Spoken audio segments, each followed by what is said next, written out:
Okay, well, let's talk about the effectiveness. How effective is this vaccine? Well, so far the trials have been published really looking at the Pfizer and the Moderna vaccine are looking at about a 95% or greater success rate in preventing disease. And that is also quite unprecedented.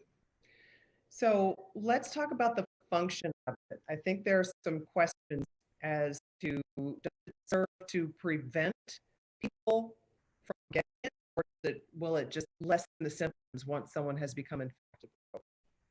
So far from the data that we have, it does look like in 95% of people, it will prevent disease. 5% of people, it doesn't mean it's not effective. That 5% may develop disease, but what we know so far is it will be considerably milder than in people who have not been vaccinated. No vaccine is 100%, but this comes quite close to that. So are there questions that some people who are vaccinated could still contract COVID, but maybe be asymptomatic? We don't know the asymptomatic yet. More to come on that, we may know later, but it does appear that those who do get sick despite vaccination are a lot milder. They avoid hospitalizations. The trials, none of the participants who were vaccinated and developed disease required hospitalization. And that is really an important part to know. Excellent. Are the known side effects of the vaccine? Sure. As with any treatment or anything in life, you have mild adverse effects and you've got severe ones. There really does not appear to be any significant severe ones with this vaccine. Mild side effects we do expect with any vaccination or any treatment for that matter. You can get soreness in your arm. These are temporary side effects. You do expect to get maybe some body aches and some chills. This is normal. This is expected. This is your body taking in the vaccine, preparing to make the right antibodies. And in that process, you will feel body aches and maybe even some chills. These are very mild and temporary symptoms. They usually last at most a year or two and can be treated just with some Tylenol, and that should be fine. So those kinds of effects we do expect to be common, but short-lived. So some people still just have a question about the safety of the vaccine. Can you just elaborate on that? Sure. Safety effects has always been come up in the last couple of decades. The big issue is regarding safety is most of the time you get safety events with vaccine.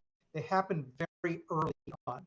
There are very rare and unusual circumstances in which you get a long delayed reaction. So the data that we do have through trials does cover the early incidents or time period within which the vaccines were given.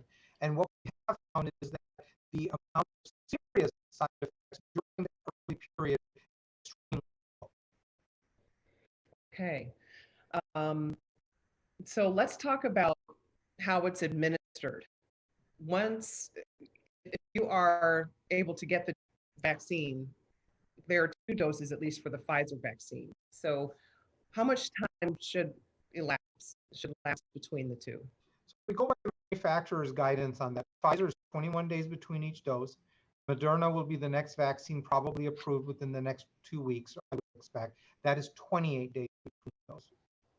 So typically you get your first dose and then you get your second dose at the manufacturer's prescribed time, but you need to stay with the same type of vaccine.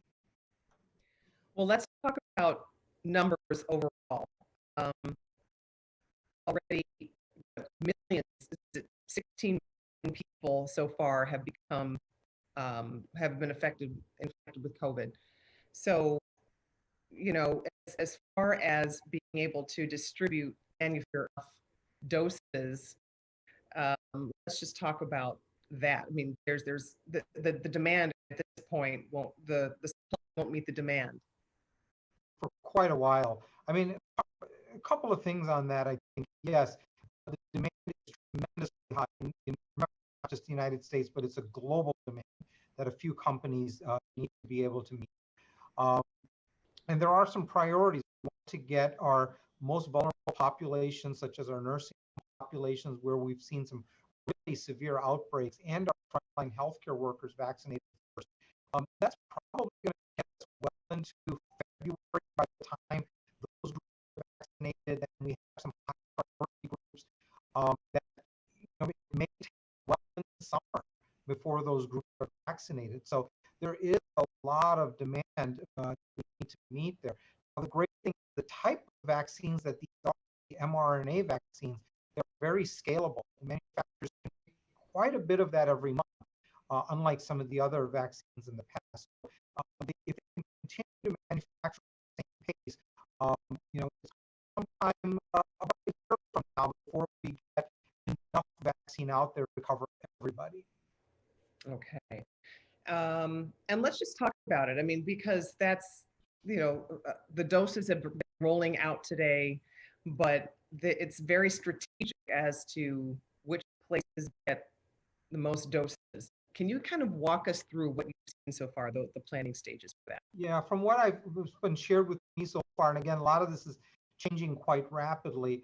The states health departments have really been assisting with the allocation distribution of the vaccine given at the state level. And what most states are looking at is a priority list of those populations that are most vulnerable, and then those geographies, those counties that may need to be covered first, those that have the highest per capita cases, for example. So even here in Illinois, we may see some counties get vaccine a week or 2 weeks ahead of others, depending on the number of cases that were there.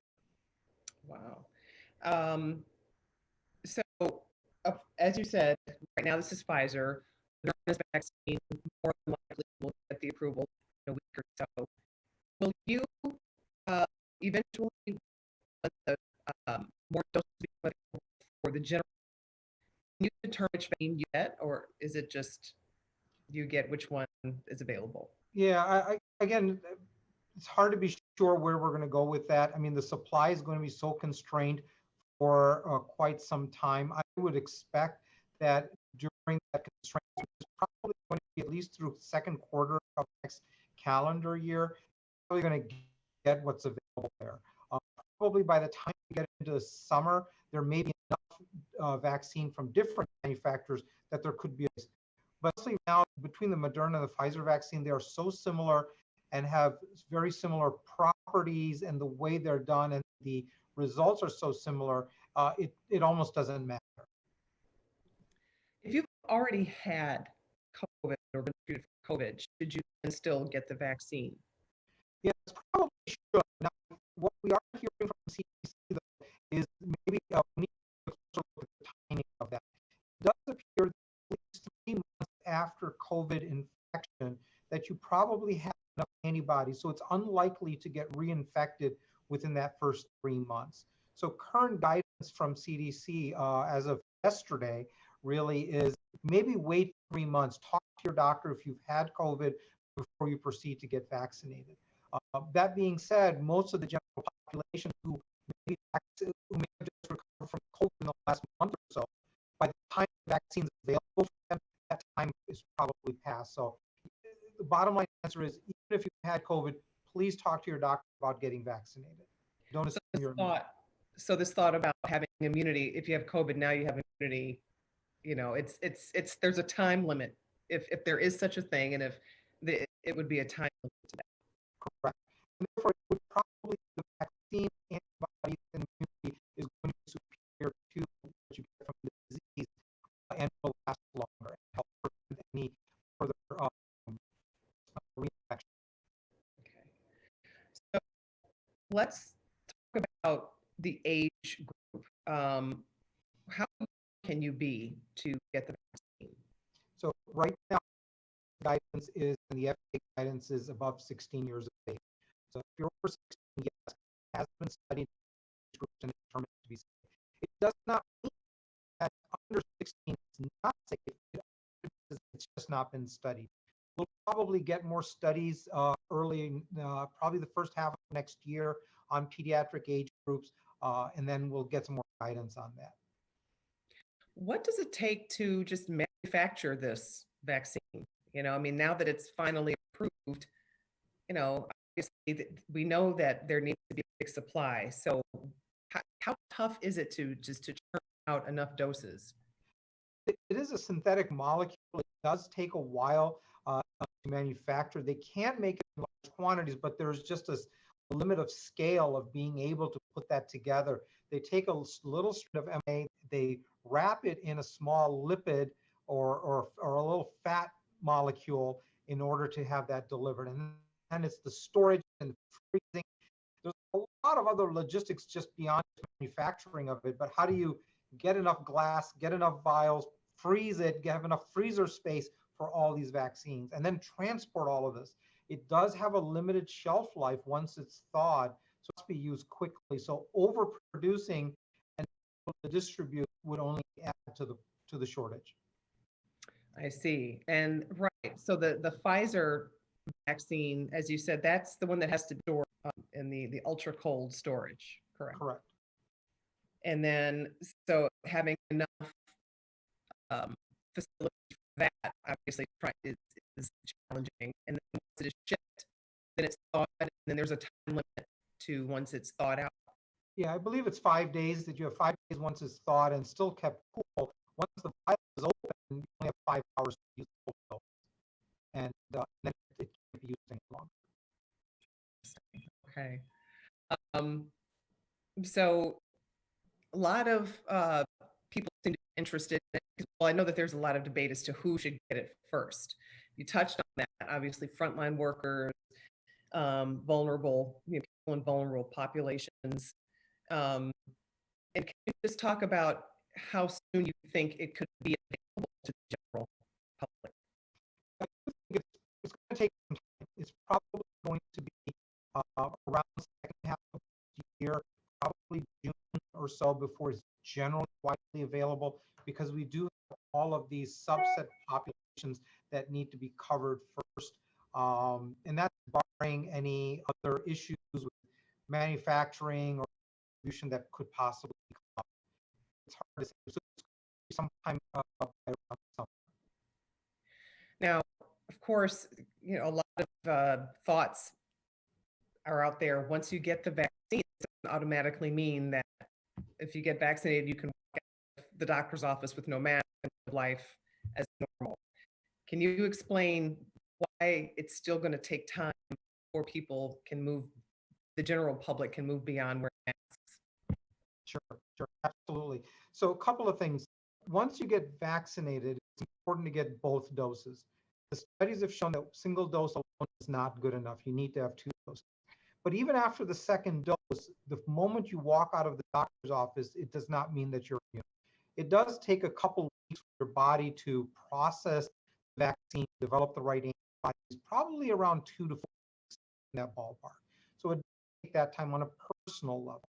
But then when we start talking about the community level, we need to have people vaccinated in the community to develop herd immunity so that there is no transmission. There's nobody who can acquire disease and give it to somebody else. And that magic number for COVID is about 70%. We need about 70% of a community to be vaccinated to stop circulation virus. In that way, at 70%, a sick person really has very low likelihood of coming in contact with a non-vaccinated person if 70% of the population is vaccinated. So we really kind of need that. So at least until we hit that number, masks and social distancing are probably still going to be the norm. But this is going to take quite a while to get that many people vaccinated. And even if we and when we get 70% of the population vaccinated, we will probably still see outbreaks in some smaller communities, neighborhoods, families where there may be under vaccination or other medical issues, nursing homes. We could see outbreaks still, just like we do with other diseases. So still maybe, so masks and social distancing are not probably at least for another year. Wow. Okay. And so that's the hard truth that, yeah, that people, I'm sure people are not going to want to hear that, but then how do you, as a doctor, how do the medical community, how do you still keep people work with that? It's challenging to get people educated. Programs such as this, so we're talking about these, getting those questions out there, I think is really important. So answering them and to understand why it isn't just about your whether you love masks or don't love masks. It's the reality that we need masks. That's what's really important here, and we need to be able to keep our frontline healthcare workers safe, our vulnerable population safe.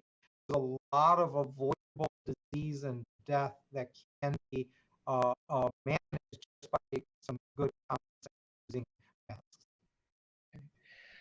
And this may be obviously, maybe not part of your expertise, but is it possible if people really just want to return to normal way of life? So do you anticipate, even still within this year time frame, let's say, people can start doing more social things, going out more, back into restaurants, but still maintaining those COVID protocols? I do hope so. I think we would have to deal with that on a local level, like maybe by county, looking at what the positive rates are.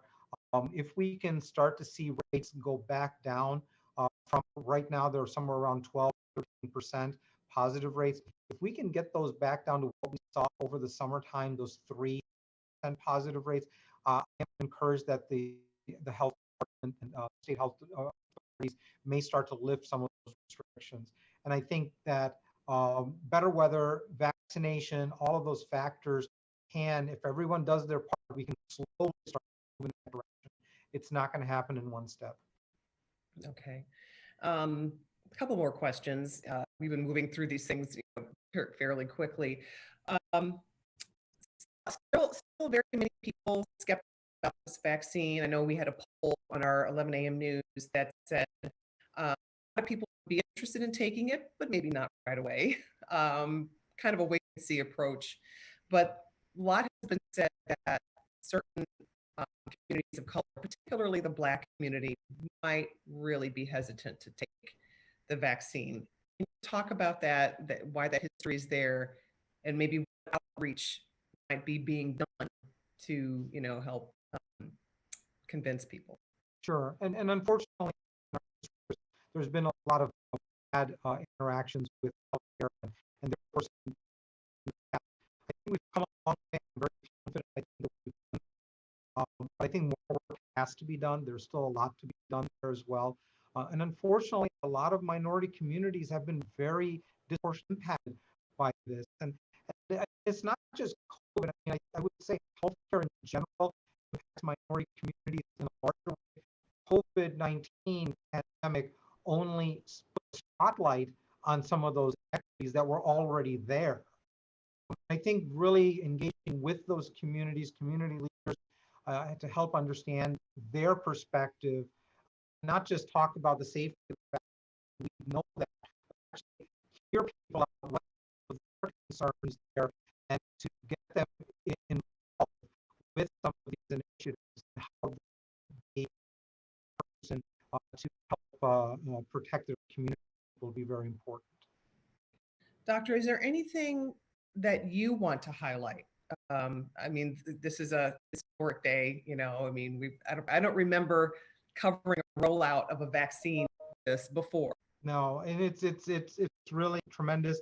I was talking to a friend of mine. We were saying that history books are probably going to be writing about this pandemic for a very, very long time. It really humbles me to be part of that journey, as traumatic as this has been. But it's also a great feeling to know that we were part of that and help improve health in general through that. A couple of things I think is so much has happened so quickly. I think it's been hard for a lot of people to digest that, and therefore it raises skepticism, because wait a minute, you're telling me to do A on one day and then B on the next following week. Which one is it? But that is the reality of science. Science, we have to adjust what our recommendations are based on current knowledge. And as knowledge expands, we will change that. Now, we don't know what the right answer is. Well, kind of, we don't know. It changes depending on the information we have. So I do ask people to be patient, to Trust the sources there. I think the CDC and the NIH do fantastic work. And it's not just with COVID-19. They've been doing that for decades right now. We talk about pandemics, we talk about HIV pandemic and some of the problems that came around with that. These organizations have tremendous men and women working there, and they've done a great job. So please, for the public, look at those sources for the truth, and that's really will help us all get through this together. Okay. Well, doctor, thank you so much for your time. This has been very educational, because I know it's a lot to digest for people, and I think just it's just sort of keeping it. You can't look at the news without knowing that the vaccine is coming and why it's historic, and but how soon do we get it? I think there's kind of that confusion that it's available, but it'll be rolled out to the general over next few months. Really, it's probably not until the spring, you think, that more and more people could get it? Probably the spring. It'll probably gradually roll out somewhere around the spring into summer. Okay, but well, then it's going to be a while to just get all of the frontline workers, the most vulnerable people back. Yeah, and that's our prayer. We need to help those and create a safe healthcare system. Okay. Hey, Dr. Irfan, thank you so much with Northwestern Medicine. Thank you so much